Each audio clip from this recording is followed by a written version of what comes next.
Maester Seymour Guado was a perfect little angel who did nothing wrong. Pitiful mortal. Your hope ends here!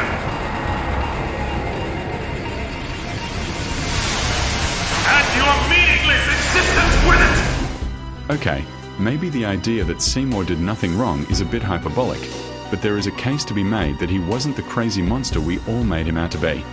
In order for us to truly understand how and why we could argue that Seymour held valid and rational views, we have to look into his past to comprehend the presuppositions held within his mind.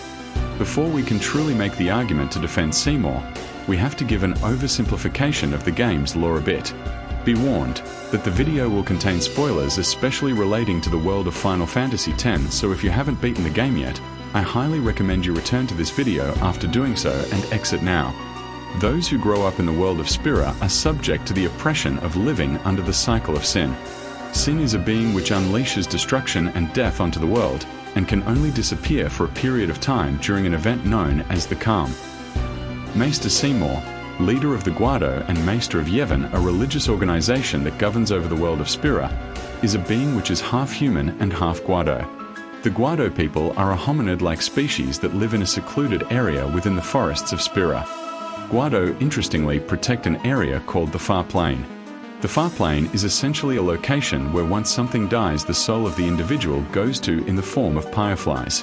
While fireflies are difficult to truly understand, what we do know is that when people die, if they cannot accept something about their death, they can't make it to the Far Plane, so end up turning into fiends, which are the monsters you fight in Final Fantasy X. Summoners are gifted individuals who can perform varied tasks, from assisting in sending fireflies to the Far Plane and defeating sin in order to bring people to calm. The calm leads to a summoner's death, where the people are granted temporary relief at the cost of one summoner's life. We can think of the defeat of sin as more like a contract, where the summoner gives up one of their friends' lives alongside their own to inhabit the body of sin once it is reborn. This brief and very basic explanation of the world of Spira should be enough to provide us with a clear enough understanding of the world of Spira. Now, we can finally analyze Seymour Guado and his life, which lead to him holding the beliefs he held. Seymour is the son of Giskel, who became leader of the Guado, and a human woman. Though his existence was meant to foster friendship between the Guado and human races, it only made him the target of both races' hatred. Fearing strife from his people over what they saw as an impure abomination, Giskel had the wife of his retainer, Tromel, take the 8-year-old Seymour and his mother out of Guado Salam in the dead of night and bring them to the remote island of Barge to live in exile. When he was but 10 years old, Seymour was brought to Zanarkand, where his mother intended to become a Fate so that her son could use her Aeon incarnation to win the people's love by destroying sin and bringing the calm. Seymour returned to Barge alone and spent his remaining childhood in the temple, where his isolation inspired his nihilistic views on life and death. Here's where we need to start our speculations to craft this theory, as not much is known about the internal workings within the mind of Seymour. We can assume that Seymour, being persecuted by society as some kind of monster, likely made him feel hatred and anger towards people at a young age. Thoughts and feelings of "they only see me as a monster, yet I love more than some of them," and similar thoughts of the like would be commonplace while trying to understand your place in the world. When instances and difficulties would arise in Seymour's life, he likely engaged in self-hatred and stated this, such as, "They're right, that's all I am." This would actually have provided Seymour with relief, in so that he wouldn't feel such sadistic and revenge-seeking emotions toward the public. This level of suffering, along with losing his mother, one of the only people who truly ever loved him, could have led Seymour to conclude that suffering itself is worse than death. It's at this moment where Seymour may have become radicalized into his views, but I'd argue that for Seymour to have come to such nihilistic conclusions that it likely didn't happen overnight. You could end the suffering of this poor wrong soul. I don't understand you. Allow Kimahri to die and release him from his pain. Spira is a land of suffering and sorrow caught in a spiral of death.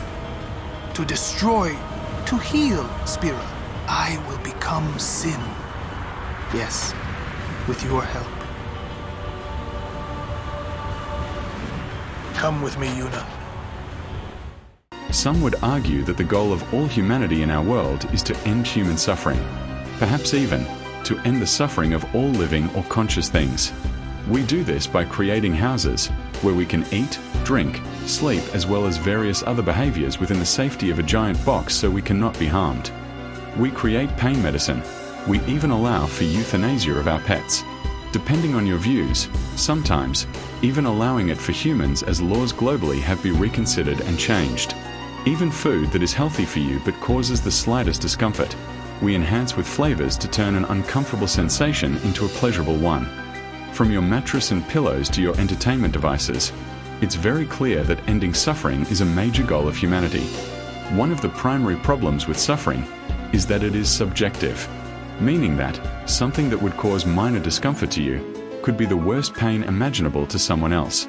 Seymour, who likely felt as though he were the most hated person alive, likely ended up deciding that he wanted to win over the hearts of the people so that they did not hate him anymore, that suffering was in fact so painful that life was not worth living. However, he somehow managed to find the will to live when it should have been impossible. Maybe Seymour felt as though he needed to do something larger than anything anyone could comprehend in order to win people over. In order to feel love, that feeling he could no longer feel now that his mother was dead. If Seymour were to perhaps end all suffering? What a beautiful ambition! Seymour likely brainstormed multiple ways by which to accomplish this. However, whenever he thought he had made a breakthrough on how to accomplish this, he realized it would never truly solve the problem. Ending some level of suffering will not be enough. Seymour wants to feel loved by everybody. He will not make the mistake of doing a poor job and have everyone continue to hate him. And that's when it finally clicked to him. If he were to destroy all life, nobody could suffer because nobody could exist. From the smallest worm in the ground crushed by a rock dying a slow and painful death, to the most sentient of creatures being tortured for years in a way that is worse than death, he now has the ability to save them, to save everybody. They may hate him for it now, but that is only because they cannot see what he can see. None of them suffered or felt pain the way he has, so how could they possibly have known that this is the only way? What they mistake for hating Seymour is actually loving Seymour.